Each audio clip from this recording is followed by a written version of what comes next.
వచ్చేసింది ఆడి శ్రావణం షాపింగ్ అంతటికి అతిపెద్ద కేజీ సేల్ తో పాటు up to 61% of 1+1 offers, combo offers ఇంకా మరెన్నో. CMR shopping mall. కాంగ్రెస్ ప్రభుత్వం చేస్తున్నట్టు వైఖరి ఎలా ఉందంటే, కష్టం ఒకరిదైతే దాని వల్ల వచ్చే ప్రతిఫలం నాదే అని చెప్పేసి డబ్బా కొట్టుకున్నటువంటి వైఖరి ఇక్కడ కనిపిస్తా ఉంది.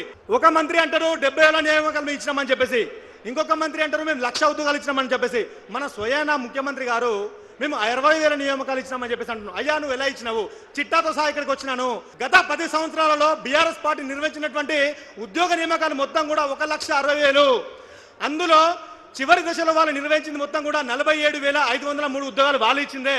మీరు ఏర్పడినటువంటి ఒక 2.5 సంవత్సరాలలో కేవలం 16,000 ఉద్యోగాలు మీరు నియమించి 60,000 ఉద్యోగాలు మేము ఇచ్చామని చెప్పేసి మీరు అన్నారు. కాబట్టి ఇది సరికాదు. మాయ మాటలు చెప్పి మా నిరుద్యోగులని ఎలక్షన్లో ఒక ముడిసరుకులు వాడుకున్నటువంటి మీరందరూ కూడా మీకు బుద్ధి చెప్పేటువంటి సంబంధం ఇప్పుడు వచ్చేసింది.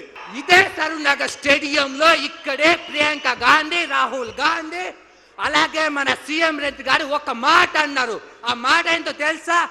మా ప్రభుత్వాన్ని తీసుకొస్తే 2 లక్షల ఉద్యోగాలు ఒకే సంవత్సరంలో భర్తీ చేస్తున్నారు. అదే యువ గలం, అదే యువ డిక్లరేషన్. అప్పుడు యువ డిక్లరేషన్ గురించి మమ్మల్ని ఇప్పుడు అడిగితే నోటిఫికేషన్ ఎక్కడ అని మేము అడిగితే బావులెందుకు సావండి, ఎండెందుకు సావండి అని అంటారా? మేము అడిగింది ఏంటి? మేము అడిగింది కొలువులు, నువ్వు ఇచ్చింది కన్నీరు. మేము అడిగింది నోటిఫికేషన్, నువ్వు చూపిస్తుంది పోలీస్ స్టేషన్. దిల్సు నగర్ లో, ఆశోక్ నగర్ లో మా రక్తాన్ని చిందిస్తున్నారు కదా లాఠీ చార్జ్తో. గాంధీ భవన్ గదులలో కూర్చొని మా ఆకలి కేకలను అవహేళన చేస్తున్నారు కదా. గుర్తు పెట్టుకో రేవంత్ రెడ్డి సార్, నిరుద్యోగులు రాముడు విడిచిన బాణం లాంటి వాళ్ళు. ఎస్, రాముడు లేదే రామేం లేదు, నిరుద్యోగ సపోర్ట్ లేదే మీ ప్రభుత్వం లేదు. ఎస్, గుర్తు పెట్టుకో, మేము నిరుద్యోగులమే. ఈ నిరుద్యోగులని సైన్యాన్ని కదిలి నిన్ను పాతాలని తొక్కపోతే నన్ను అడుగును. మేము నిరుద్యోగుల పక్షాన మేము ఉద్యోగ నోటిఫికేషన్ ఇస్తాం, ఆర్థిక శాఖ నుంచి క్లియరెన్స్ తీసుకుంటామని చెప్తా ఉన్నారు కదా. మరి ఈ కాంగ్రెస్ ప్రభుత్వం ఇప్పుడు దాకా 5,000 పైచీలకు ఉన్న జీపీఓ నోటిఫికేషన్ ఎందుకు భర్తీ చేస్తలేదు? అంటే అప్పుడు మేనిఫెస్టోలో చెప్పి మోసం చేసింది ప్రభుత్వం, ఇప్పుడు మోసం చేస్తూనే ఉంది. అందులో భాగంగా ఇవాళ టీచర్ రిక్రూట్మెంట్లో 2 సార్లు ప్రమోషన్ ఇచ్చింది. జీవో నెంబర్ 108 ప్రకారం 2 సార్లు ప్రమోషన్ ఇచ్చింది. మరి 2/3 వంతు ప్రమోషన్ పోతే 1/3 వంతు మన నిరుద్యోగులతో బీఈడీ అభ్యర్థులతో కానీ డీఈడీ అభ్యర్థులు కానీ భర్తీ చేయాల్సిన ఉద్యోగాలు ఎందుకు భర్తీ చేస్తలేరు? అంటే విద్యా వ్యవస్థను పూర్తిగా సర్వనాశనం చేయడంలో మన గుంపు మేస్త్రి రేవంత్ రెడ్డి గారు ముందున్నారు. అయ్యా రేవంత్ రెడ్డి గారు, మీరు గుంపు మేస్త్రియే, కానీ మీరు గుంపును సక్రమంగా నిర్వహించలేకపోతున్నారు. మీ గుంపుని మీరు బరాబర్గా దానికి దారిలో తీసుకెళ్ళలేకపోతున్నారు.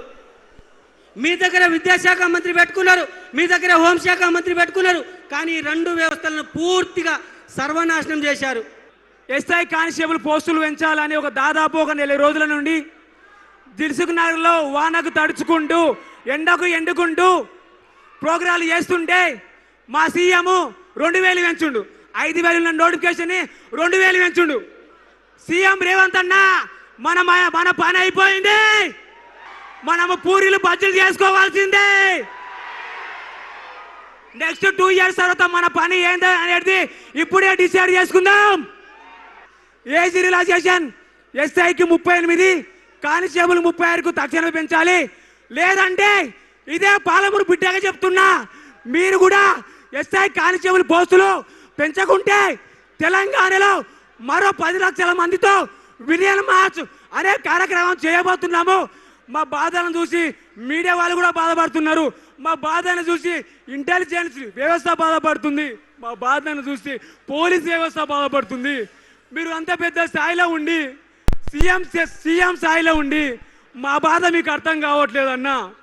మీ మనమడికు పూరులు వేసుకోవడానికి ఇచ్చిన టైము కూడా మాకు ఒక 5 నిమిషాలు ఇవ్వండి అన్న. ఒక్కసారి మా బాధను అర్థం చేసుకోండి అన్న. మేము పాకిస్తాన్లో ఉట్టలే, అస్సాంలో ఉట్టలే, తెలంగాణ పుట్టినామన్నా, వేరే స్టేట్ వాళ్ళం కాదు, వేరే దేశం వాళ్ళం కాదు. మా బాధ చూడండి.